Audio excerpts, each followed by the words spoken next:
오늘 저는 여러분과 함께 예수님이 택하신 사람들이라는 제목으로 말씀을 나누겠습니다. 오늘 사람들은 자기에 대해서 비관적이고 부정적일 때가 많습니다. 자기가 너무 무력하고 무능력하며 못나고 경쟁에 뒤처진 자라고 비관합니다. 그러나 하나님은 그러한 사람들을 택한다는 것을 알아야 됩니다. 이 세상에 잘났다고 머리를 흔들어 가슴을 뻐기는 사람을 하나님이 사용하는 것이 아니라 자기가 못나고 형편없이 버림받은 사람이고 무능력하고 무력하다고 생각해서 낮아진 사람을 하나님은 들어서 사용하시는 것입니다. 어느 날 성 프란시스에게 한 사람이 찾아와서 물었습니다. 선생님은 그리스도의 기적을 나타내시고 그리스도의 거룩한 영광을 나타내시는 분입니다. 모든 사람들이 선생님을 만날 때 신선한 충격과 도전을 받고 생활에 변화를 경험하는데 그 비밀이 어디 있습니까? 어떻게 해서 하나님이 선생님을 그렇게 훌륭하고 위대하게 사용을 하십니까? 그러자 성 프란시스는 빙긋이 웃으며 이렇게 대답했습니다. 전능하신 하나님께서 어느 날 지구상에 살고 있는 많은 사람들을 살펴보았습니다.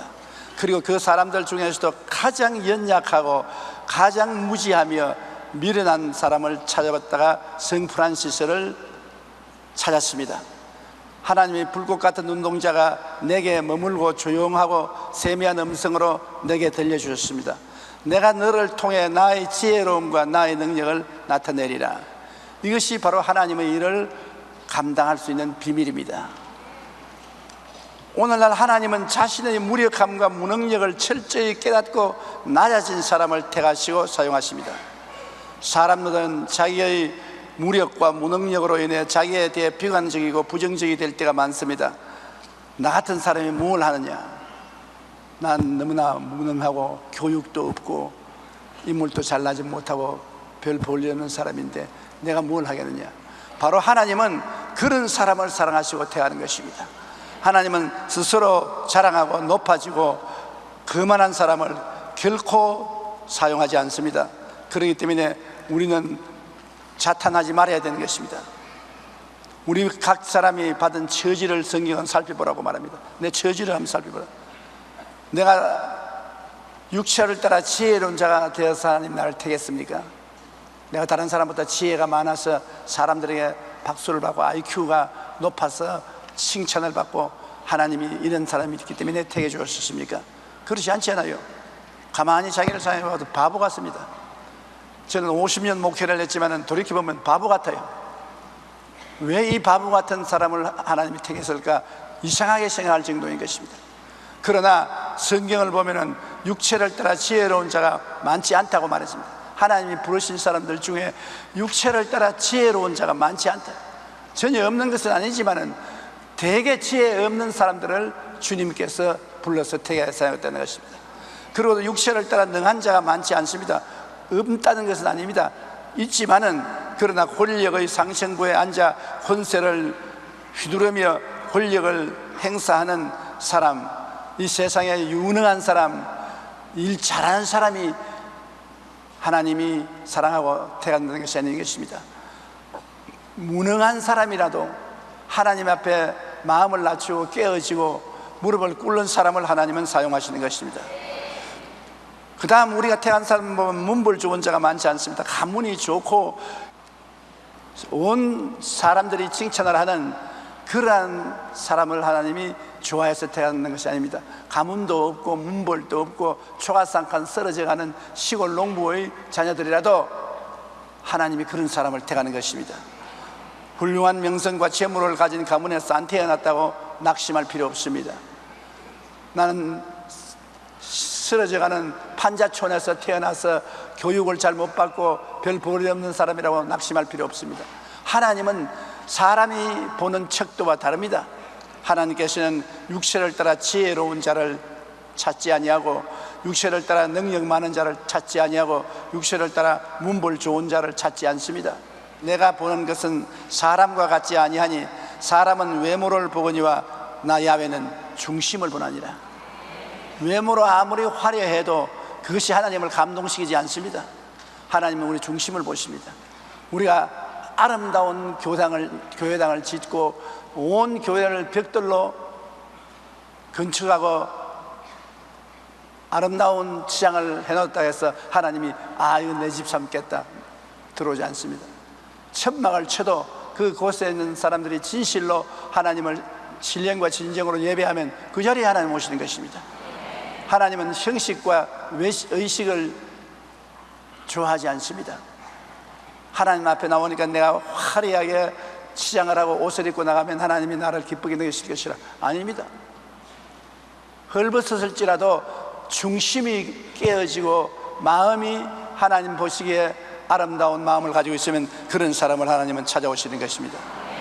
그러므로 부름받은 우리의 처지를 살펴보고 낙심하지 말아야 됩니다. 복음 전파의 과정을 보면 일반적으로 힘있고 능력 있는 사람들은 기독교의 복음을 멀리하고, 가난하고 병들고 고통에 처한 사람들이 복음을 쉽게 받아들이는 경향이 있습니다.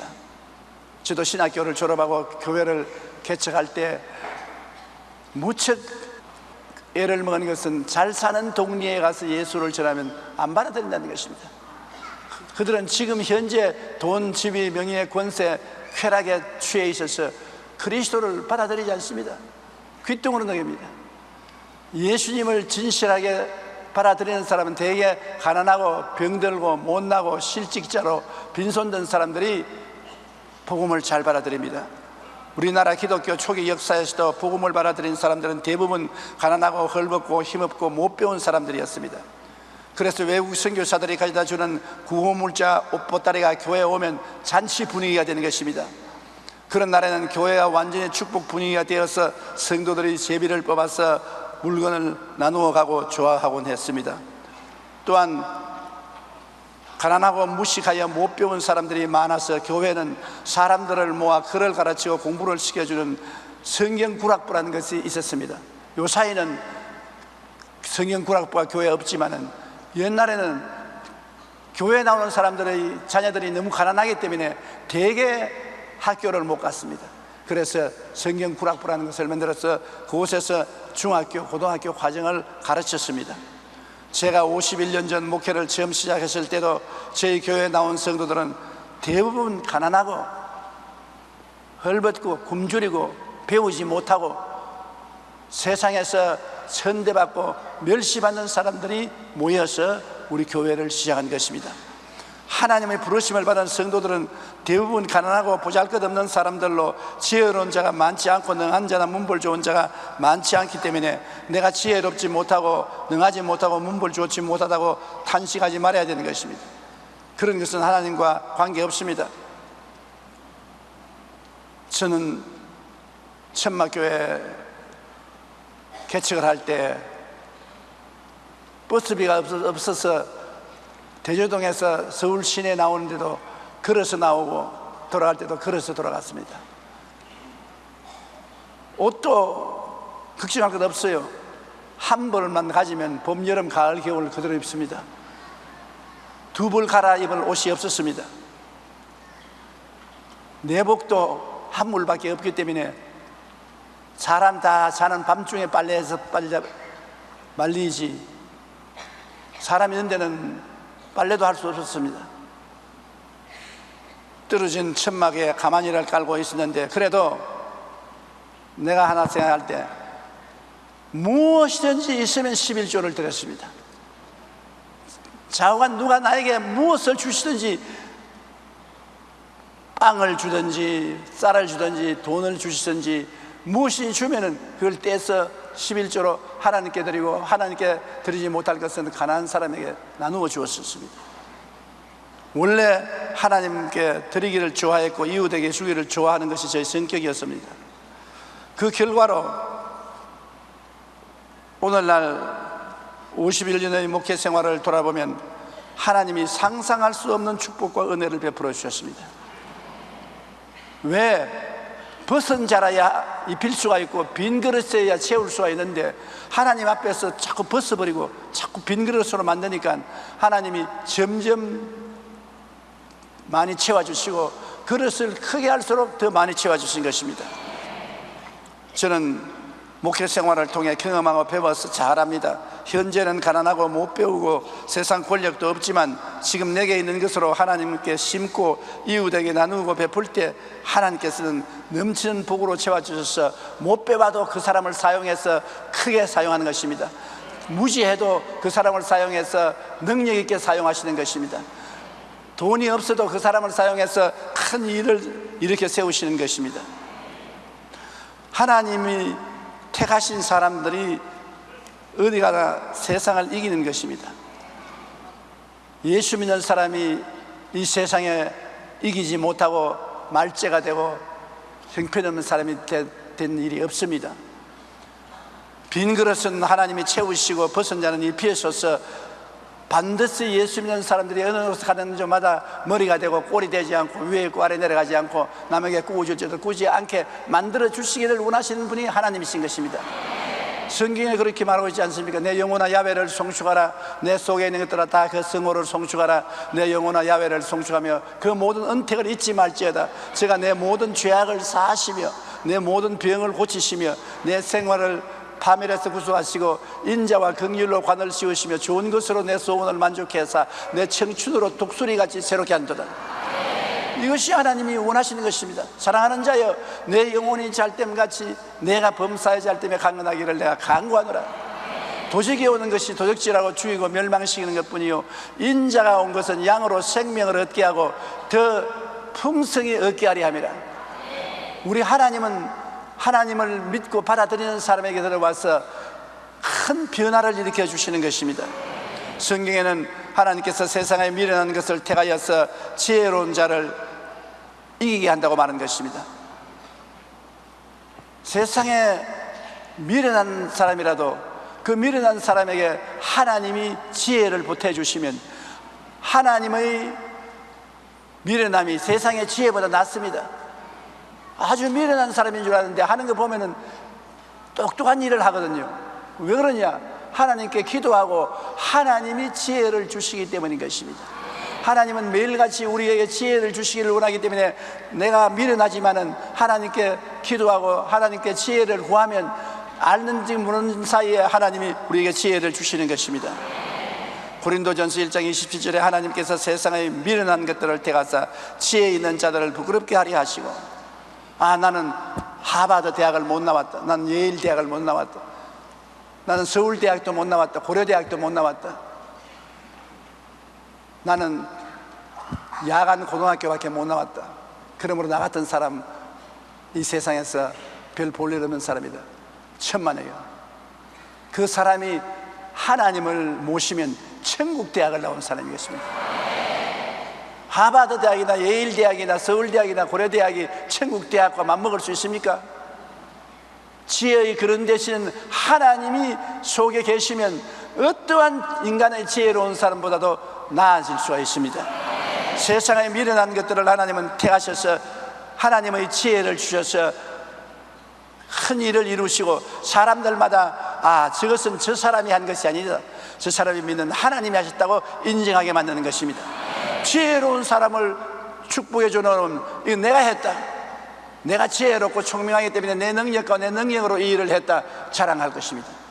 세상에 지혜 없다고 생각하는 사람을 통해서 하나님이 역사에 넣으면 사람들이 저 사람이 한 것이 아니다. 저 사람 속에 계신 하나님이 하셨다. 하나님께 영광을 돌리게 되는 것입니다. 그러므로 하나님의 택하신 사람은 지혜 없는 자라도 두려워할 것 없습니다. 고린도전서 1장 23절로 25절에 우리는 십자가에 못 박인 그리스도를 전하니 유대인에게는 끓이기는 것이요 이방인에게는 미련한 것이로되 오직 부르심을 받은 자들에게는 유대인이나 헬라인이나 그리스도는 하나님의 능력이요 하나님의 지혜니라.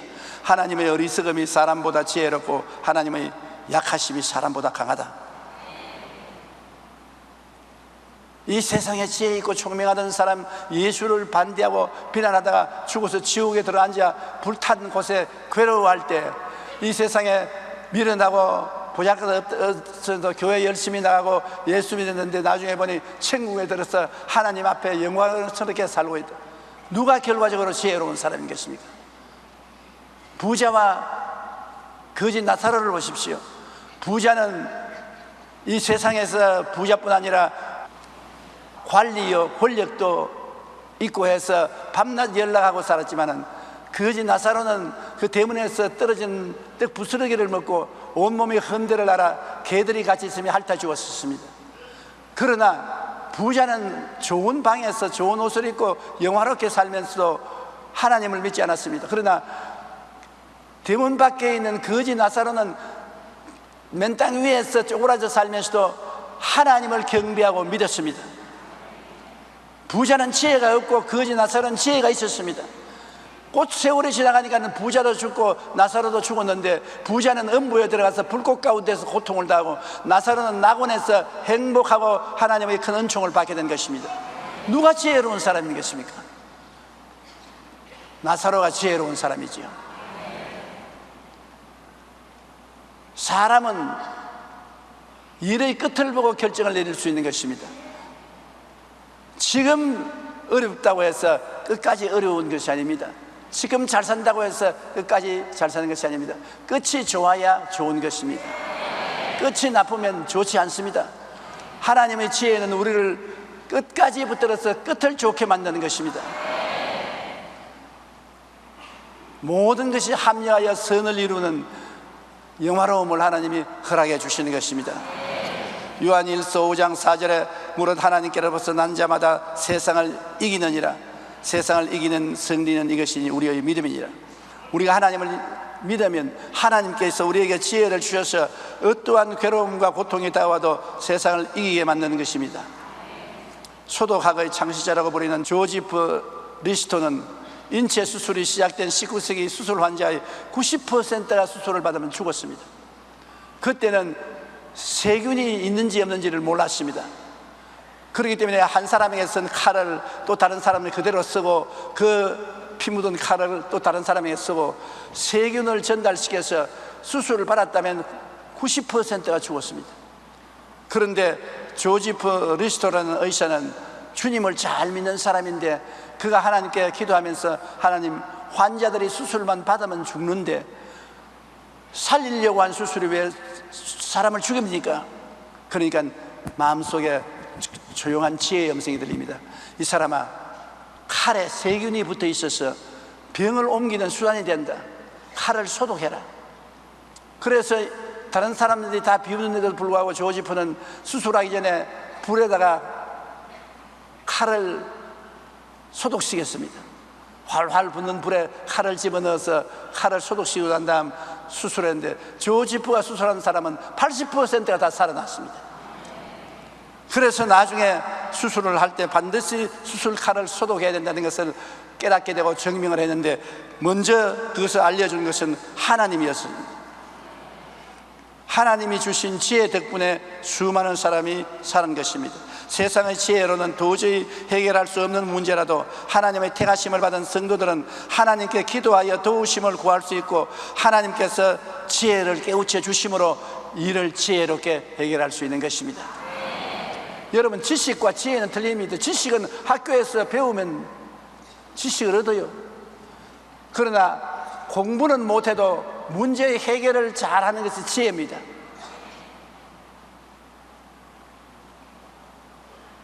사람이 지혜가 있으면 어려운 문제를 쉽게 해결합니다. 지식이 있으면 배운 것이 있기 때문에 지식을 가지고 지식적인 말을 하고 지식적인 일을 하지만 지식이 지혜보다 못합니다. 인류 대학을 나온 사람보다도 학교를 공부를 해도 지혜가 있는 사람이면 그 사람이 훨씬 일을 잘합니다. 그러므로 지식은 공부해서 얻지만 지혜는 태어날 때부터 부모로 받든지 안 그러면 성령으로 말미암아 받는 것입니다. 주님께서 우리에게 지혜를 주시기 때문에 나를 믿는 백성은 머리가 되고 꼬리 안 되고 위에 있고 아래 내려가지 않고 남에게 꾸어줄 줄을 꾸지 않는다. 왜냐하면 하나님이 지혜를 주시기 때문인 것입니다. 오늘날 세상을 살펴볼 때 어느 나라 민족이 잘 삽니까? 예수 믿는 민족이 다 잘 삽니다.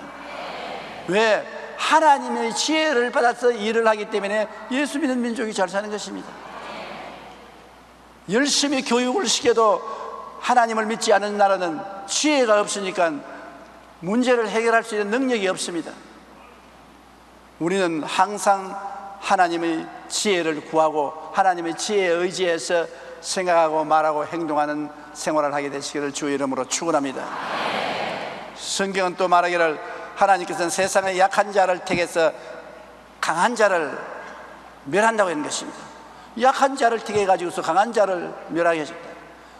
강한 자가 큰 일을 하는 것은 그 힘이 있으니까 잘했구나, 그 사람이 했다고 하지만, 약한 자가 큰 일을 하면 저건 자기 힘으로 한 것이 아니다, 하나님이 도와주셨다고 하나님을 칭찬할 것입니다.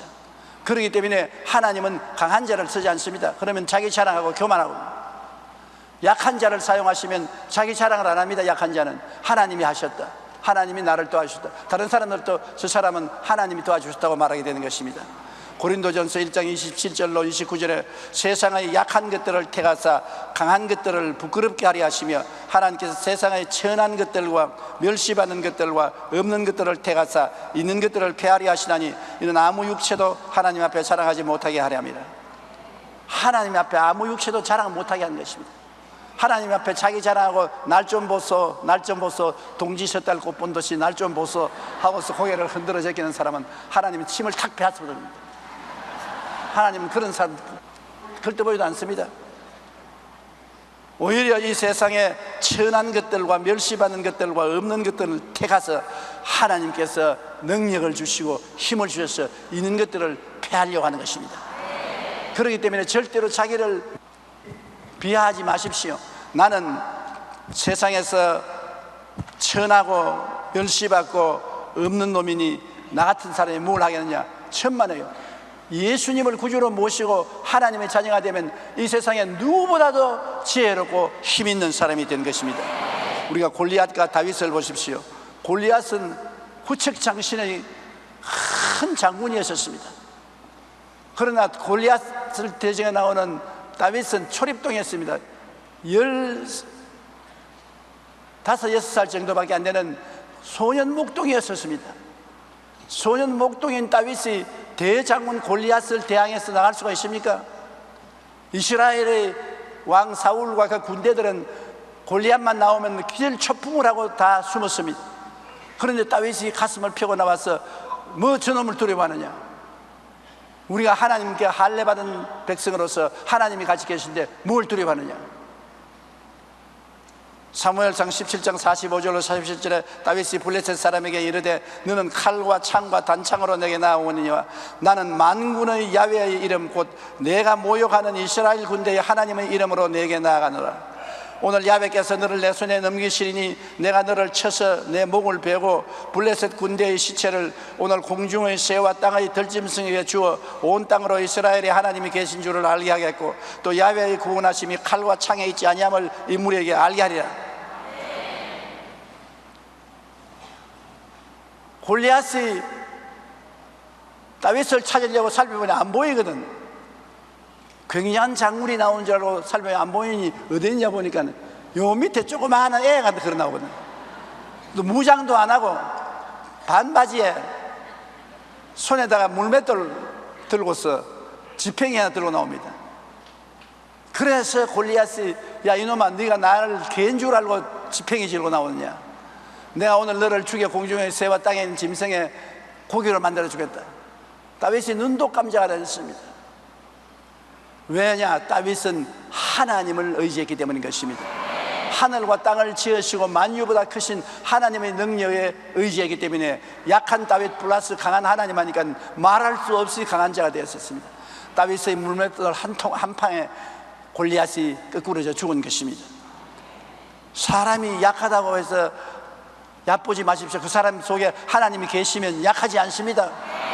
굉장히 강한 사람인 것입니다. 하나님이 그 약한 사람 속에 숨어 계십니다. 하나님이 나타나실 때에는 천지가 움직이는 것입니다. 그러므로 하나님은 세상의 약한 자들을 택하여 강한 자를 멸하려 하려는 것입니다. 하나님께서 신기나 성경에 보면 바울을 사용하기를 하는데 바울은 너무 강했습니다. 바울은 그 당시에 최고 학부를 졸업했습니다. 최고 학부인 가브리엘 문화생이었습니다. 그리고 바리새 교인 중에 바리새 교인이었습니다. 열렬한 청년이었습니다. 너무 잘났습니다.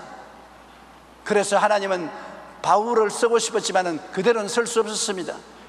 그래서 다메섹 도상에서 그에게 나타나서 거꾸로 떨어지게 하시고 장님을 만들으시고 나중에 장님을 고쳐서 예수를 믿게 하시고 난 다음에 바울에게 무엇을 하셨냐? 육체의 가시, 사탄의 사자를 보냈습니다. 사탄의 사자가 무엇인지 모르겠지만 바울은 말하기를 육체의 가시가 되어서 자기를 몹시 고통스럽게 했다는 것입니다. 바울은 한평생 선교 여행을 하면서 몹시 괴로워하고 고통했습니다. 하나님께 이것이 없어져 달라고 3번 기도해도 응답 안 해주셨습니다. 성경은 고린도후서 12장 7절로 10절에 여러 계시를 받은 것이 지극히 크므로 너무 자만하지 않게 하시려고 내 육체에 가시고 사탄의 사자를 주셨으니 이는 나를 쳐서 너무 자만하지 않게 하려 하심이라. 이것이 내게서 떠나가게 하기 위하여 내가 3번 주께 간구하였더니 나에게 이르시기를 내 은혜가 내게 조가도다. 이는 내 능력이 약한 데서 온전하여 짐이라 하신지라. 그러므로 도리어 크게 기뻐함으로 나 여러 약한 것들에 대하여 자랑하리니 이는 그리스도의 능력이 내게 머물게 하리 함이라. 그러므로 내가 그리스도를 위하여 약한 것들과 능력과 궁핍과 박해와 공고를 기뻐하노니 이는 내가 약한 그때에 강함이라. 한번 따라 읽어주십시오. 내 능력이 약한 데서 온전하여 짐이라. 우리가 약할 때 하나님께 의지하지요. 강하면 의지하지 않습니다. 내가 잘 먹고 잘 입고 잘 살고 왕기왕상하고 만사가 형통하면 기도하지 않습니다. 헐벗고 굶주리게 되고 약하고 병들게 되면 기도하지 말아 해도 해요.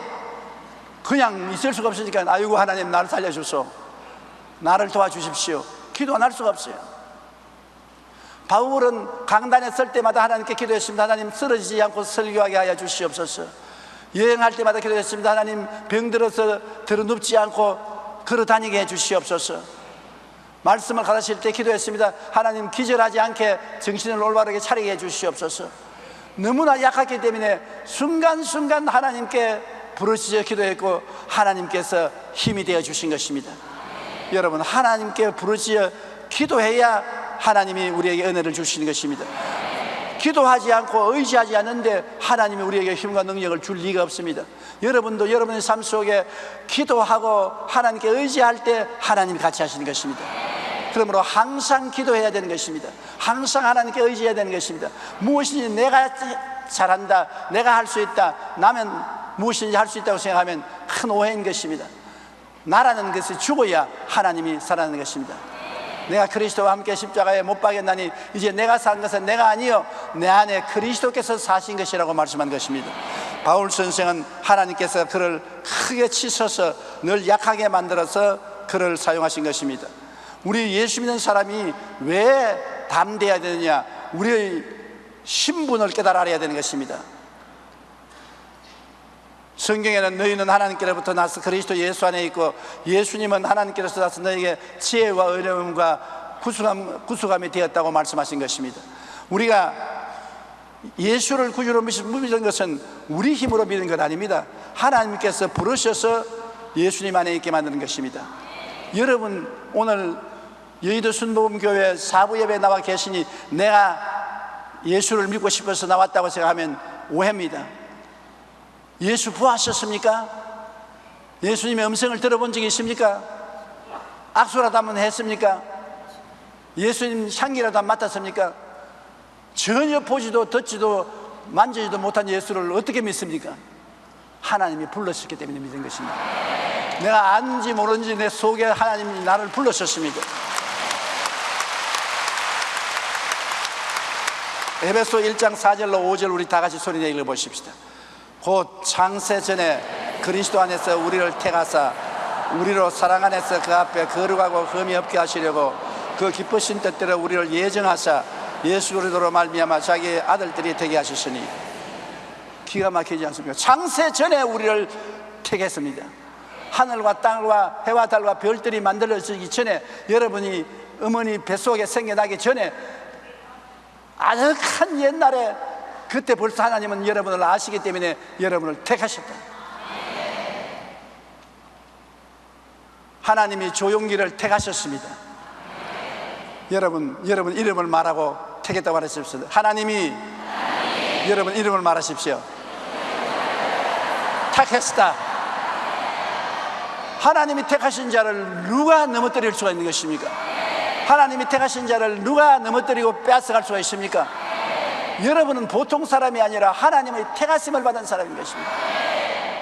아주 감격적이고 감동적인 것입니다. 나 같은 죄인을 왜 택했는지 모르겠지만 하나님이 택하사 우리를 예수 그리스도의 사랑 안에서 거룩하고 흠이 없게 하시려고 기쁘신 뜻대로 예정해서 하나님의 아들들이 되게 한 것입니다.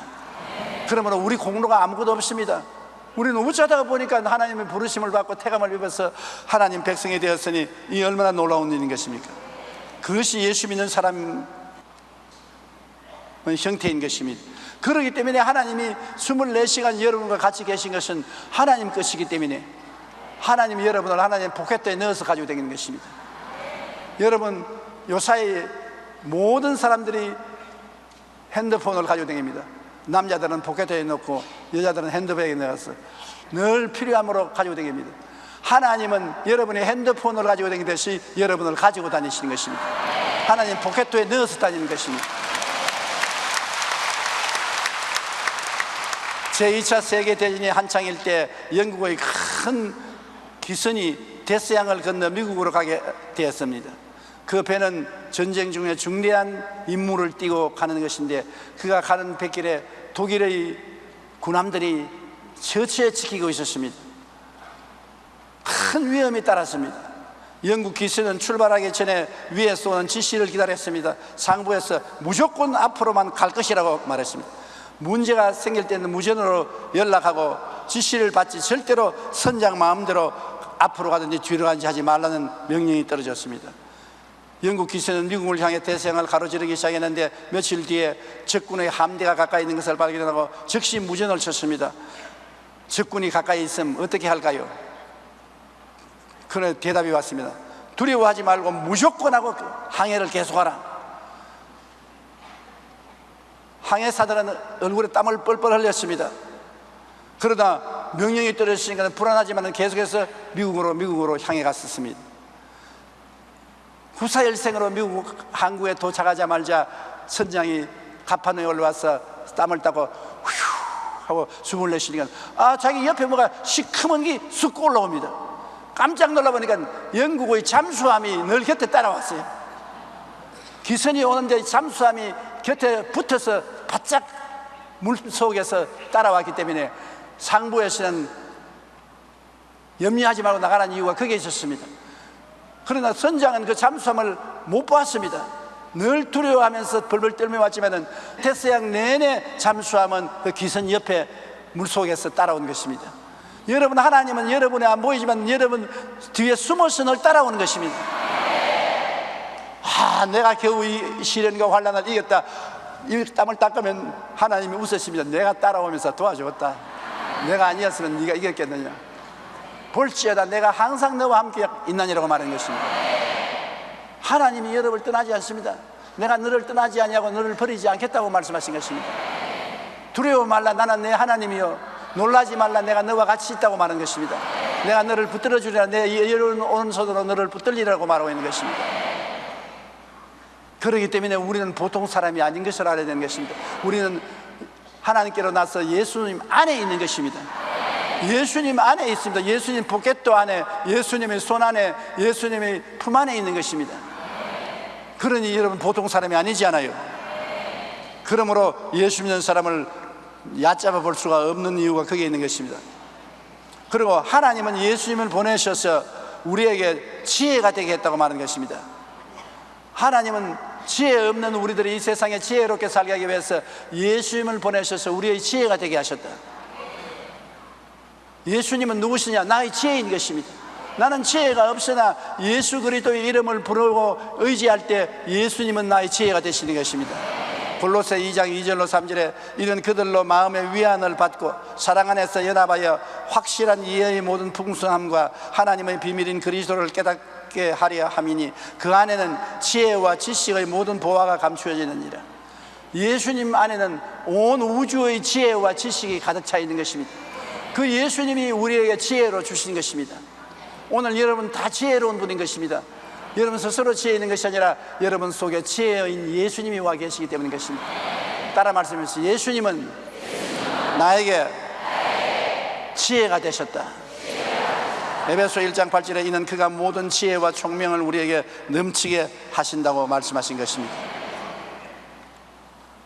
그 다음엔 예수님이 또 우리에게는 의로움이 되시는 것입니다. 스스로 의롭게 된 사람이 없습니다. 세상에 죄 없는 사람이 있어요? 태어났으니까 죄를 한 번도 안 지은 사람 손으로 보세요. 내가 돈 10,000원 줄 테니까. 한 사람도 없네. 돈 억만금을 준다 해도 죄를 한 번도 안 짓고 산 사람은 없습니다. 그러나 로마서 3장 23절로 24절에 모든 사람이 죄를 범하였음에 하나님의 영광에 이르지 못하더니 그리스도 예수 안에 있는 속량으로 말미암아 하나님의 은혜로 값없이 의롭다 하심을 얻은 자가 되었나니라. 예수님이 우리 일생의 죄값을 십자가에서 다 청산해버리기 때문에 우리는 이래나 저래나 예수 덕분에 죄 없는 사람이 되고 마는 것입니다. 우리가 일생에 1조 원의 빚을 졌다면 일생에 1조 원 빚을 못 갚습니다. 그런데 주님이 와서 1조 원의 빚을 갚아주셨으므로 이제 나는 빚이 없습니다. 빚은 내가 졌지만 갚기는 예수님이 갚았으니까, 예수님이 갚아주셨으니까 내가 빚 갚은 것과 같은 것입니다. 죄는 내가 지었는데 벌은 예수님이 받아버렸는 것입니다. 다 이루었다. 내가 죽을 때까지 지을 죄를 예수님이 다 청산해버린 것입니다. 그러므로 여러분은 용서받은 의인이 된 것입니다.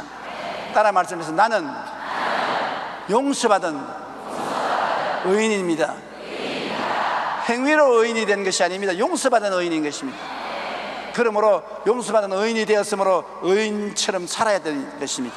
고린도후서 5장 21절에 하나님이 죄를 알지도 못하신 이를 우리를 대신하여 죄로 삼으신 것은 우리로 하여금 그 안에서 하나님의 의가 되게 하려 하십니다. 의로움이란 무엇입니까? 의로움이란 죄를 한 번도 안 지은 사람이 의로운 사람인 것입니다. 의로움이라는 것은 마귀가 참수할 수 없는 사람이 의로운 사람인 것입니다. 의로운 사람이란 하나님 앞에 부끄럼 없이 설 수 있는 것이 의로운 사람인 것입니다. 우리 힘으로는 안 돼요. 예수님의 보혈을 의지하면 되는 것입니다. 그러면 더구나 우리가 숨이 넘어가려고 할 때 온 전력을 기울여 주의 피를 의지합니다. 주의 피를 의지합니다. 주의 보혈을 의지한다면 주의 보혈이 여러분을 붙잡고 나가면 당당하게 하나님 앞에 설 수 있는 것입니다.